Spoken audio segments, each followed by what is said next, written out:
السلام علیکم. بہت بہت شکریہ میرے عزیز دوست بھائی ڈاکٹر عبد المالک مغیثی صاحب کا. میرے مشفق مربی محسن ملک و ملت مرشد ہم سب کے سرپرست اور نا امیدی میں امید کی روشنی اور گھٹاٹوپ اندھیرے میں ہم سب کی رہنمائی کرنے والے ہمارے استادوں کے استاد حضرت مولانا الحاج حکیم مولانا محمد عبداللہ مغیثی صاحب دامت برکاتہم، اسٹیج پر موجود دیگر علماء کبار، سامعین حضرات،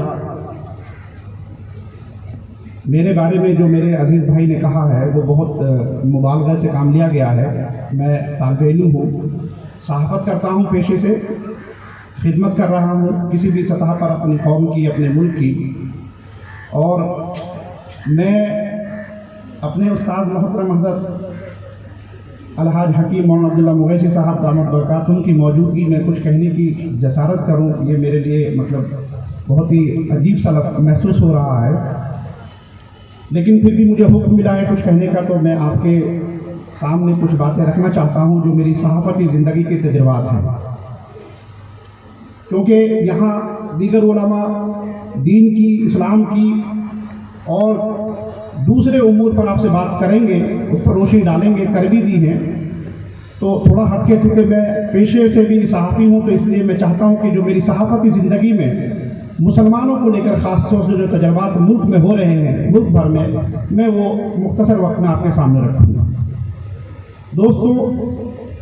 آپ جانتے ہیں کہ ملک کے موجودہ حالات جو ہیں وہ آپ سے بالکل بھی پوشیدہ نہیں ہیں. خاص طور پہ پچھلے 6-7 سالوں میں جو ملک کے حالات تیزی سے بدلے ہیں وہ جگ ظاہر ہیں. ظاہر بات ہے، سرکاروں کے تبادلے سے اس طرح کی تبدیلیاں رونما ہونا عام بات ہے. میں یہاں کوئی سیاسی بات آپ سے نہیں کروں گا، لیکن ایک بات ضرور کہنا چاہوں گا کہ کسی بھی ملک اور کسی بھی قوم کی تقدیر کے فیصلے جن ایوانوں سے ہوتے ہیں، ان ایوانوں میں جب آپ اپنے نمائندے بھیجنے کا فیصلہ کریں تو بہت سوچ سمجھ کر، سوجھ بوجھ سے کام لیں. کیونکہ جمہوری ملک میں، جمہوری عوام کے درمیان جہاں پر سر گنے جاتے ہیں اور جہاں پر آپ کی تقدیر کے فیصلے اکثریت کی بنیاد پر کیے جاتے ہیں، وہاں پر آپ کا ایک جٹ ہونا اور ان ایوانوں میں بھیجنے والے نمائندوں کا بہتر طور پر منتخب کرنا، یہ آپ کی سب سے اولین ذمہ داری ہوگی. میں یہ بات اس لیے کہہ رہا ہوں کیونکہ ایک صحافی ہونے کی حیثیت سے سیاسی گلیاروں میں ہونے والی اتھل پتھل کو میں شب و روز اپنی آنکھوں سے دیکھتا ہوں،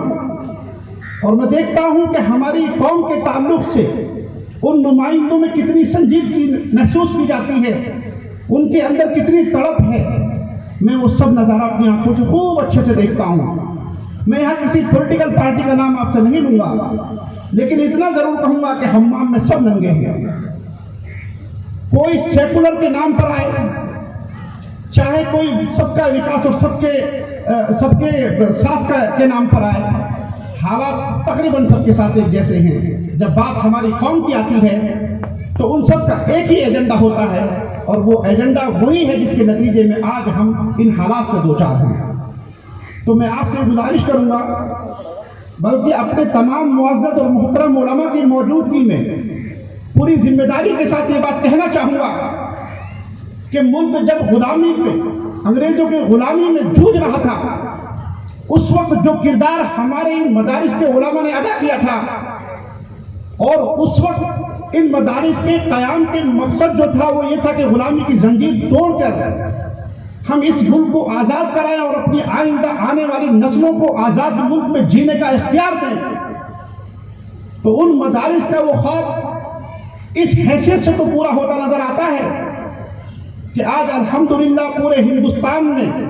مدارس کا ایک طویل سلسلہ ہمیں نظر آتا ہے، مگر اس حیثیت سے کہیں نہ کہیں ابھی ہماری کوئی کمی محسوس ہوتی ہے کہ جس قوم کو پوری ملک کی اور پورے ملت کی نمائندگی کی ذمہ داری دی گئی تھی، جن علماء کو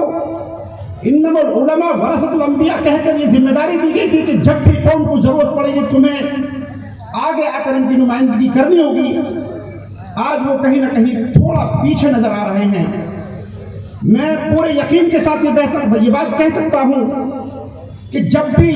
اس ملک میں یا اس قوم کی تبدیلی کا نقارہ بجے گا وہ انہی مدارس اسلامیہ سے بجے گا، اور یہی وہ علماء ہوں گے جو اس کی نمائندگی کر رہے ہوں گے۔ اسی لیے میری گزارش ہے ان علماء سے، میری گزارش ہے آپ تمام حضرات سے جن کی وجہ سے یہ مدارس زندہ ہیں، میری گزارش ہے ان تمام ذمہ دار افراد سے جن کے پیچھے سماج کا ایک بڑا طبقہ ہے کہ وہ صرف اپنے آپ کو عبادات تک محدود نہ رکھیں بلکہ معاملات میں بھی اپنے آپ کو مسلمان اور مومن حیثیت ثابت کریں۔ جب معاملات سیاست کے ہوں تو وہاں پر بھی یہ ثابت کریں کہ ہم سیاسی معاملات میں بھی کسی سے پیچھے نہیں ہیں۔ آپ دیکھ رہے ہیں کہ ظلم و ستم کا ایک طویل سلسلہ ہمارے سامنے ہے۔ آزادی کے بعد کبھی دنگا اور فساد کے نام پر ہمیں تباہ و برباد کر دیا گیا، اس کے بعد سے جب دنگے اور فساد کے معاملات بین الاقوامی سطح پر ان کو پشیمانی کا سبب بننے لگا تو انہوں نے بہت خوبصورتی سے ٹیررزم کے نام پر مسلمانوں کو جیلوں کے اندر ڈالنا شروع کر دیا، اور اس کے بعد کیا نتیجہ نکلتا ہے آپ کے سامنے ہے۔ حالانکہ کہیں نہ کہیں ہماری مسلم قوم پر جو یہ الزام لگایا جاتا ہے کہ ہمارے یہاں تعلیم کے میدان میں ہمارے بچے پیچھے ہیں، میں اس بات کو نہیں مانتا، کیونکہ مسلم قوم کے بچوں نے جب تعلیم کو اپنا ہتھیار بنانے کی طرف پیش قدمی کی تو انہوں نے بہت خوبصورتی سے انہیں تعلیم یافتہ اور نوجوانوں برسر روزگار نوجوانوں کو آتنکواد کے نام پر جیل کے اندر ڈال دیا، اور مسلمانوں کی جو ریڑھ کی ہڈی کہی جانے والی وہ تعلیم یافتہ نوجوان نسل تھی وہ توڑ دی۔ اسی لیے میں آپ سے گزارش کرنا چاہتا ہوں کہ ان کا سد بات کرنے کے لیے صرف ایک ہی طریقہ ہے کہ ہم اپنے مدارس کے نظام میں تھوڑی تبدیلی لائیں، کیونکہ یہ مدارس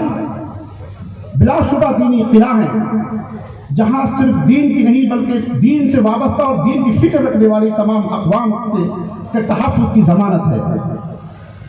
میں ایک بات اور عرض کرنا چاہتا ہوں کہ یہ پروپیگنڈا کا دور ہے۔ عالمی سطح پر